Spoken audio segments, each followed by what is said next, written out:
Question 1. Who was the UK Prime Minister during the signing of the Maastricht Treaty? A. Margaret Thatcher. B. John Major. C. Tony Blair. D. Gordon Brown. Answer: B. John Major. John Major was the UK Prime Minister when the Maastricht Treaty was signed in 1992, formalising the European Union. Question 2. What significant legal principle did the Magna Carta introduce regarding the monarchy? A. The monarchy must consult Parliament on all decisions. B. The king could no longer impose taxes without baronial consent. C. The monarchy must hold regular elections. D. The king had divine rights. Answer: B. The king could no longer impose taxes without baronial consent. The Magna Carta introduced the principle that the monarchy could not impose or collect taxes without the consent of the barons, laying a foundation for constitutional government. Question 3.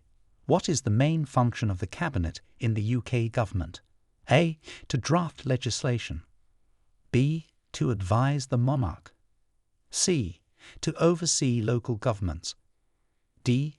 To advise the Prime Minister and execute government policy. Answer: D. To advise the Prime Minister and execute government policy.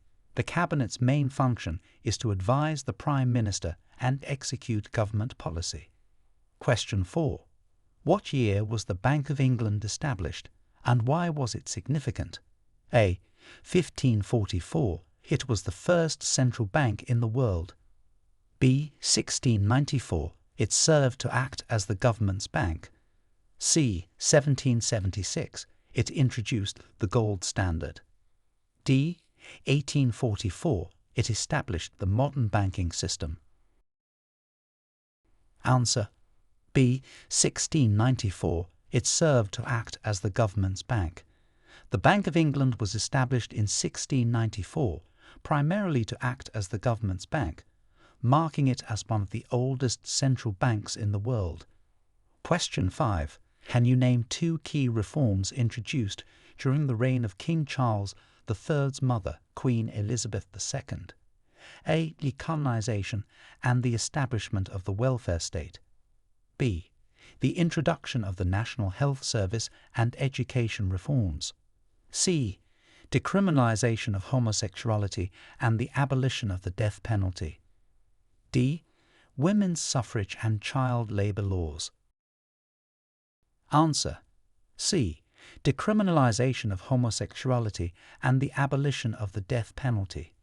During Queen Elizabeth II's reign, significant social reforms included the decriminalization of homosexuality and the abolition of the death penalty for murder. Question 6. What are the reserved powers in the Scottish Parliament according to the Scotland Act 1998? A. Education and transportation. B. Defence and foreign affairs. C. Health and social services. D. Agriculture and fisheries. Answer: B. Defence and foreign affairs. Reserved powers such as defence and foreign affairs remain under the UK Parliament's control according to the Scotland Act 1998. Question 7. Name the battle in 1314 where Robert the Bruce secured Scottish independence from England. A. The Battle of Falkirk. B. The Battle of Flodden. C. The Battle of Bannockburn. D. The Battle of Culloden. Answer: C. The Battle of Bannockburn. In 1314, Robert the Bruce secured Scottish independence at the Battle of Bannockburn. Question 8. Who was the British monarch during the American War of Independence? A. King George III. B. Queen Victoria. C. King Edward VII. D. King James I. Answer: A. King George III. King George III was the British monarch during the American War of Independence? Question 9. Detail the main objective of the Great Reform Act of 1832. A. To grant voting rights to women. B. To abolish the slave trade. C. To reform the electoral system of the House of Commons. D. To establish public education. Answer. C. To reform the electoral system of the House of Commons. The Great Reform Act of 1832 primarily aimed to reform the electoral system by redistributing seats in the House of Commons. Question 10. What treaty marked the end of the First World War for the United Kingdom? A. The Treaty of Versailles. B. The Treaty of Paris. C. The Treaty of Westphalia. D. The Treaty of Utrecht. Answer. A. The Treaty of Versailles. The Treaty of Versailles in 1919 marked the end of the First World War for the United Kingdom and its allies. Question 11. Which British monarch oversaw the union with Ireland in 1801? A. King George III. B. Queen Anne. C. King Henry VIII. D. Queen Elizabeth I. Answer. A. King George III. King George III was the monarch when the Act of Union with Ireland was enacted in 1801, forming the United Kingdom of Great Britain and Ireland. Question 12. Describe the significance of the Battle of Britain in 1940. A. It was a significant naval battle. B. It was the first major military campaign fought entirely by air forces. C. It marked the beginning of the British Empire. D. It led to the introduction of the tank. Answer. B. It was the first major military campaign fought entirely by air forces. The Battle of Britain in 1940 was significant as it was the first major military campaign to be fought entirely by air forces and marked a turning point in World War II. Question 13. Who was the first woman to be elected as the Speaker of the House of Commons? A. Margaret Thatcher. B. Betty Boothroyd. C. Theresa May. D. Harriet Harman. Answer. B. Betty Boothroyd. Betty Boothroyd was the first woman to be elected as the Speaker of the House of Commons, serving from 1992 to 2000. Question 14. What event triggered the UK to enter the Second World War? A. The invasion of Poland by Germany. B. The bombing of Pearl Harbor. C. The signing of the Treaty of Versailles. D. The assassination of Archduke Franz Ferdinand. Answer. A. The invasion of Poland by Germany. The UK entered the Second World War following Germany's invasion of Poland in 1939. Question 15. What was the purpose of the Beveridge Report? A. To propose reforms to reduce unemployment. B. To outline the fundamentals of the welfare state. C. To investigate the causes of the Great Depression. D. To assess the impact of World War II on Britain. Answer. B. To outline the fundamentals of the welfare state. The Beveridge Report, published in 1942, outlined proposals for a series of social insurances and welfare measures, which laid the foundations for the post-war British welfare state. Question 16. Which Act of Parliament granted devolution to Wales in 1998? A. The Wales Act. B. The Government of Wales Act. C. The Welsh Devolution Act. D. The Cardiff Act. Answer. B. The Government of Wales Act. The Government of Wales Act 1998 granted devolution to Wales, establishing the National Assembly for Wales. Question 17. Who was responsible for introducing the National Health Service in the UK? A. Winston Churchill. B. Clement Attlee. C. Aneurin Bevan. D. Margaret Thatcher. Answer: C. Aneurin Bevan. Aneurin Bevan, the Minister of Health, was responsible for introducing the National Health Service in 1948. Question 18. What was the primary reason for the formation of the Commonwealth? A. To establish military alliances. B. To promote economic trade. C. To foster international cooperation among former British colonies. D. To coordinate educational programs. Answer: C. To foster international cooperation among former British colonies. The primary reason for the formation of the Commonwealth was to foster international cooperation and support mutual development among former British colonies. Question 19. What pivotal role did Winston Churchill play during the Cold War? A. He negotiated peace treaties. B. He was a leading advocate of the arms race. C. He coined the term Iron Curtain and was a significant anti-communist voice. D. He served as a spy. Answer: C. He coined the term Iron Curtain and was a significant anti-communist voice. Winston Churchill played a pivotal role during the Cold War, especially noted for his Iron Curtain speech that highlighted the division between the Soviet bloc and the West. Question 20. In what year did the UK first introduce decimal currency, and what was the old currency system? A. 1971, pounds, shillings and pence. B. 1960, pounds and pence.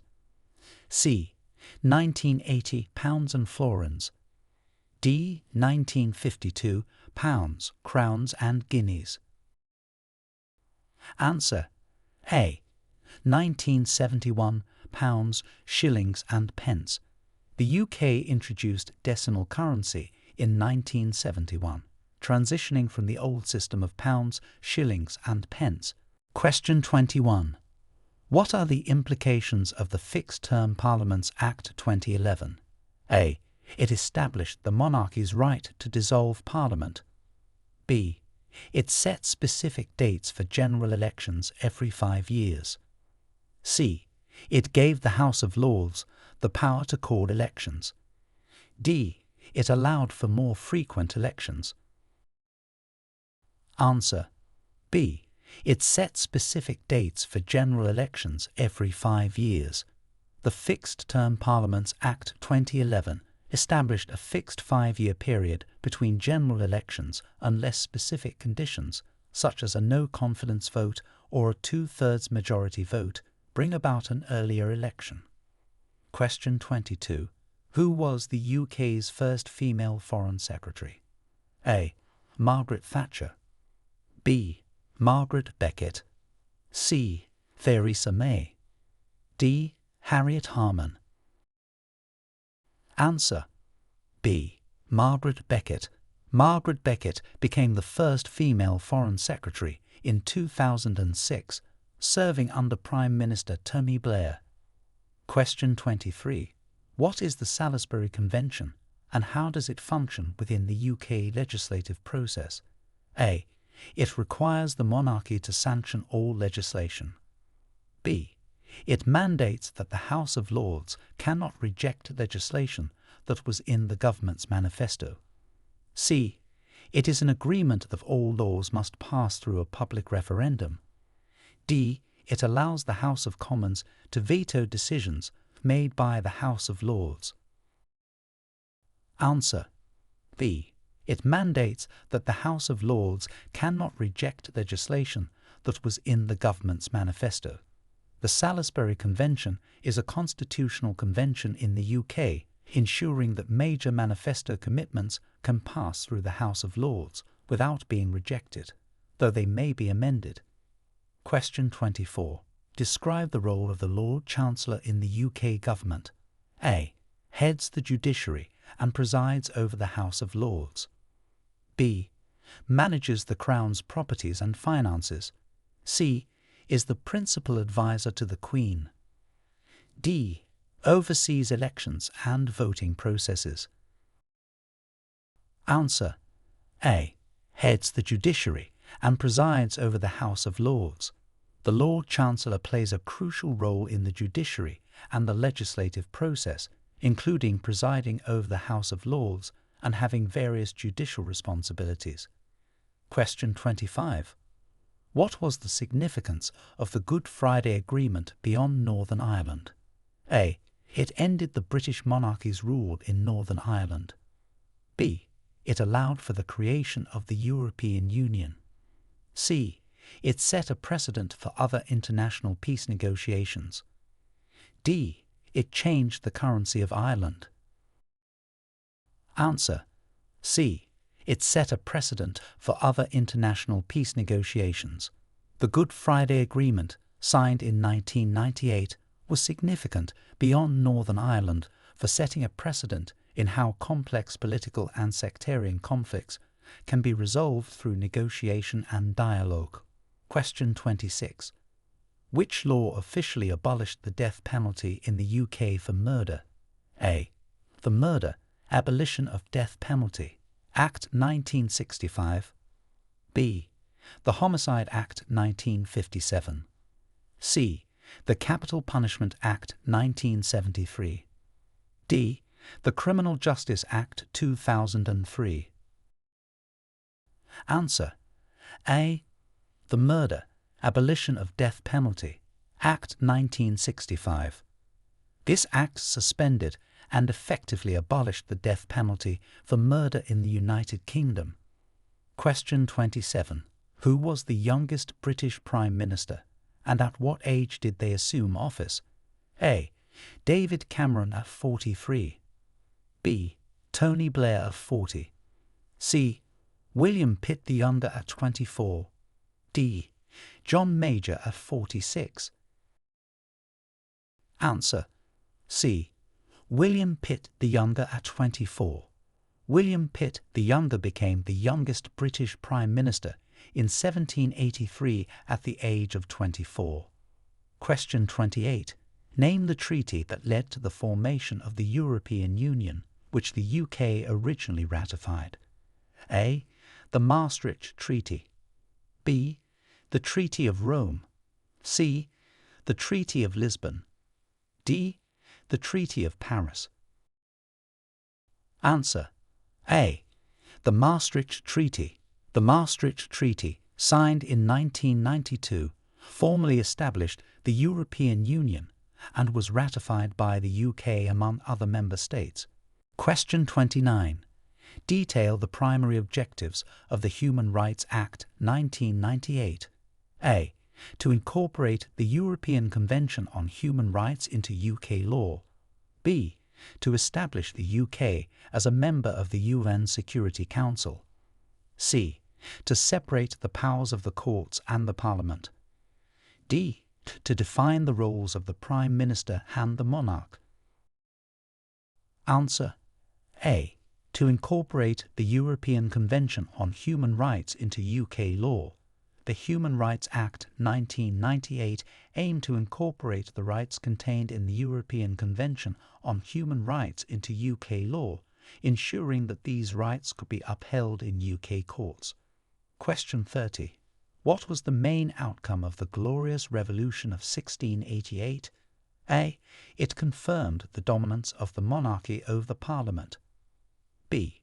It led to the establishment of parliamentary sovereignty over the monarchy. C. It resulted in the unification of England and Scotland. D. It initiated the Industrial Revolution. Answer. B. It led to the establishment of parliamentary sovereignty over the monarchy. The Glorious Revolution of 1688 established the supremacy of Parliament over the monarchy, a fundamental principle in British constitutional law. Question 31. Who were the Tolpuddle Martyrs, and why are they significant in British Labour history? A. A group of lords who opposed the union with Ireland. B. Agricultural labourers who were arrested for forming a trade union. C. Politicians who reformed the labor laws in the 19th century.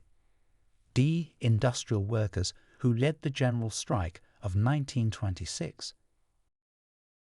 Answer. B. Agricultural labourers who were arrested for forming a trade union. The Tolpuddle martyrs were significant in British labour history for their early and influential role in trade unionism, leading to significant reforms in labour laws. Question 32. During which monarch's reign did the Industrial Revolution begin? A. Queen Victoria. B. King George III. C. Queen Elizabeth I. D. King Edward VII. Answer. B. King George III. The Industrial Revolution began during the reign of King George III, around the mid-18th century. Question 33. What led to the enactment of the Acts of Union 1707 between England and Scotland? A. Military conquests. B. Economic advantages and political stability. C. Religious conflicts. D. The discovery of gold in Scotland. Answer. B. Economic advantages and political stability. The Acts of Union 1707 between England and Scotland were enacted largely for economic advantages and to ensure political stability between the two nations. Question 34. Name the legislation that introduced universal suffrage in the UK and in what year it was passed. A. The Reform Act of 1832. B. The Representation of the People Act 1928. C. The Equal Franchise Act 1928. D. The Voting Rights Act 1965. Answer. C. The Equal Franchise Act 1928. The Equal Franchise Act 1928 granted universal suffrage in the UK, giving women equal voting rights with men. Question 35. What crisis precipitated the UK's withdrawal from the exchange rate mechanism in 1992? A. The Gulf War. B. Black Wednesday. C. The dot-com bubble burst. D. The oil crisis of the 1970s. Answer. B. Black Wednesday. The UK's withdrawal from the exchange rate mechanism in 1992 was precipitated by the financial crisis known as Black Wednesday, when the British government was forced to withdraw the pound from the ERM. Question 36. Describe the contribution of Alan Turing during World War II. A. He led the British forces in several key battles. B. He developed radar technology that detected German aircraft. C. He designed the British propaganda strategy. D. He helped decipher the Enigma code. Answer. D. He helped decipher the Enigma code. Alan Turing made a crucial contribution during World War II by helping to break the German Enigma code, significantly aiding the Allied war effort. Question 37. Which Prime Minister initiated the privatisation policies in the UK during the 1980s? A. Harold Wilson. B. James Callaghan. C. Margaret Thatcher. D. Tony Blair. Answer. C. Margaret Thatcher. Prime Minister Margaret Thatcher initiated extensive privatisation policies in the UK during the 1980s, significantly changing the British economy. Question 38. Name the ship that carried the Pilgrim Fathers to America. A. The Mayflower. B. The Beagle. C. The Victory. D. The Bounty. Answer. A. The Mayflower. The Mayflower is famously known for carrying the Pilgrim Fathers to America in 1620. Question 39. What was the primary aim of the Social Reform Act passed during the Victorian era? A. To establish free public education. B. To regulate the conditions of industrial employment. C. To abolish slavery throughout the empire. D. To reform the voting system. Answer. B. To regulate the conditions of industrial employment. The Social Reform Acts during the Victorian era aimed to improve conditions in industrial employment, including regulating work hours and conditions for children and women. Question 40. Which English monarch established the Church of England? A. King Henry VIII. B. Queen Elizabeth I. C. King James I. D. King Charles I. Answer. A. King Henry VIII. King Henry VIII established the Church of England in 1534 after breaking away from the Roman Catholic Church.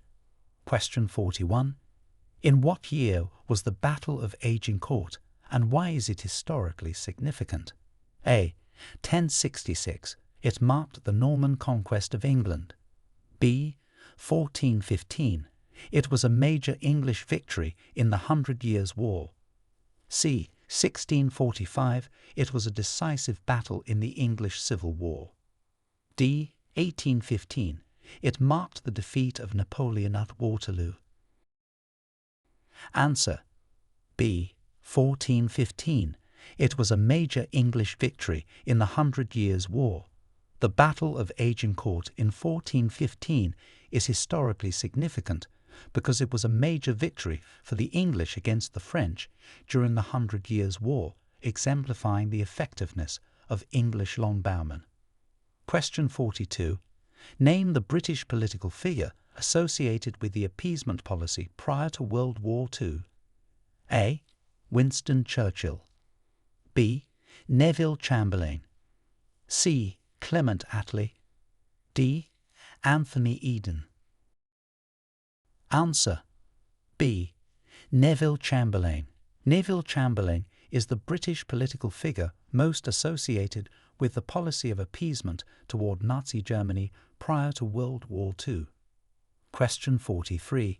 What significant change occurred in the monarchy under the terms of the Act of Settlement 1701?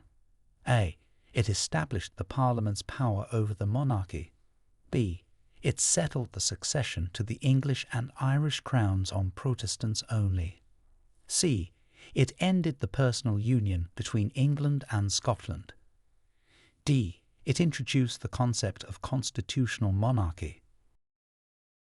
Answer. B. It settled the succession to the English and Irish crowns on Protestants only.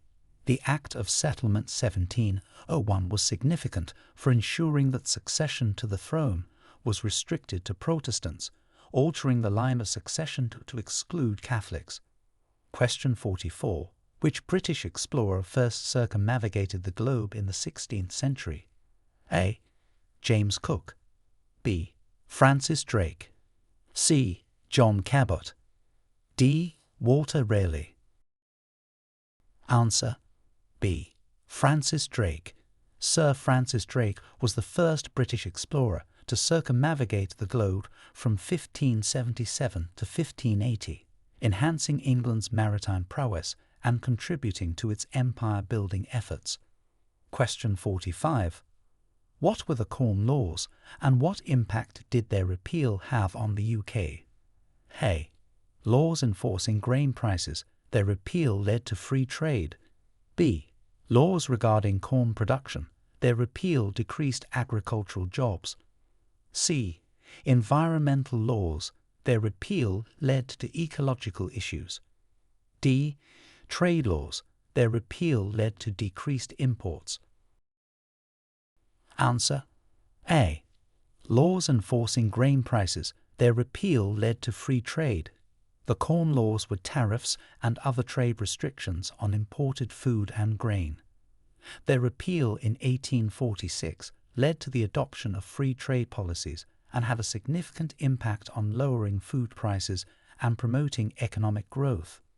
Question 46.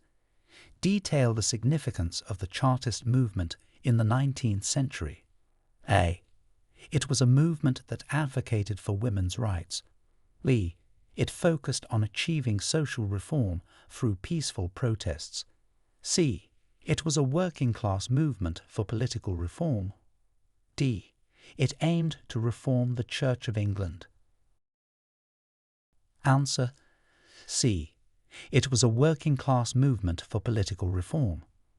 The Chartist movement was significant in the 19th century as it sought to gain political rights and influence for the working class, including demands for universal male suffrage and the secret ballot. Question 47.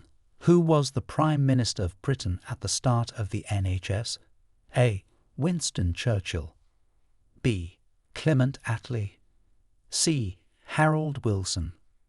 D. Edward Heath. Answer B. Clement Attlee. Clement Attlee was the Prime Minister when the National Health Service was introduced in 1948 as part of the post-war welfare reforms. Question 48. What major constitutional change occurred with the House of Lords Act 1999? A. It abolished the House of Lords. B. It introduced elected members to the House of Lords. C. It removed the automatic right of hereditary peers to sit in the House of Lords. D. It completely separated the powers of the House of Lords and the House of Commons. Answer C. It removed the automatic right of hereditary peers to sit in the House of Lords. The House of Lords Act 1999 was a major constitutional change that significantly reduced the number of hereditary peers in the House of Lords, marking a shift towards a more appointed and merit-based chamber. Question 49. In what year did the UK experience the general strike, and what were the causes? A. 1926, due to disputes over wages and working conditions. B. 1952, as a protest against government economic policies. C. 1968, in response to university tuition increases. D. 1979, due to shortages in oil and energy. Answer A. 1926, due to disputes over wages and working conditions. The general strike of 1926 occurred due to widespread disputes between workers and employers over wages and working conditions, significantly impacting the British economy and society. Question 50. Who was the Prime Minister during the Suez Crisis? A. Anthony Eden. B. Harold Macmillan. C. Winston Churchill. D. Harold Wilson. Answer A. Anthony Eden. Anthony Eden was the Prime Minister during the Suez Crisis in 1956, which was a pivotal moment in British foreign policy and marked the decline of Britain's influence as a world power. Question 51. Name the architect who was chiefly responsible for rebuilding the Houses of Parliament in the mid-19th century. A. Christopher Wren. B. Charles Barry. C. Edwin Lutyens. D. Giles Gilbert Scott. Answer B. Charles Barry. Sir Charles Barry was the architect chiefly responsible for the Gothic revival design of the new Houses of Parliament after the old Palace of Westminster was largely destroyed by fire in 1834. Question 52. What was the main consequence of the UK's Winter of Discontent in 1978–79? A. It led to the adoption of the euro. B. It resulted in significant labour and trade union reforms. C. It precipitated the fall of the Labour government and the rise of Margaret Thatcher. D. It caused the UK to leave the European Economic Community. Answer C. It precipitated the fall of the Labour government and the rise of Margaret Thatcher. The Winter of Discontent involved widespread strikes by public sector workers and was pivotal in leading to the electoral defeat of the Labour Party and the election of Margaret Thatcher in 1979. Question 53. detail the event known as the Great Smog of London? A. A catastrophic flood in 1928 that led to major urban planning reforms. B. A severe air pollution event in 1952 that resulted in thousands of deaths. C. The bombing of London during World War II. D. A significant heatwave in 1976 that led to major changes in energy policy. Answer: B. A severe air pollution event in 1952 that resulted in thousands of deaths. The Great Smog of London in 1952 was a severe air pollution event caused by cold weather, combined with an anticyclone and windless conditions, collecting airborne pollutants mostly from the use of coal, which formed a thick layer of smog over the city. Question 54. What was the primary focus of the UK's first Race Relations Act? A. To promote gender equality in the workplace. B. To address wage disparities between different regions. C. To outlaw discrimination on the grounds of race, ethnicity, or national origin. D. To regulate immigration from non-European countries. Answer: C. To outlaw discrimination on the grounds of race, ethnicity, or national origin. The first Race Relations Act in 1965 was focused on outlawing discrimination on the grounds of colour, race, or ethnic or national origins in public places. Question 55.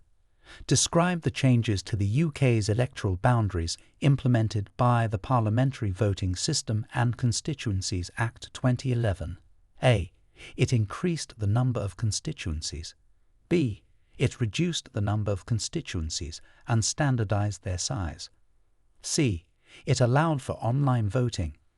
D. It introduced proportional representation. Answer: B. It reduced the number of constituencies and standardised their size. The Parliamentary Voting System and Constituencies Act 2011 aimed to reduce the number of constituencies and make their sizes more uniform across the UK, part of an effort to make electoral representation more equitable.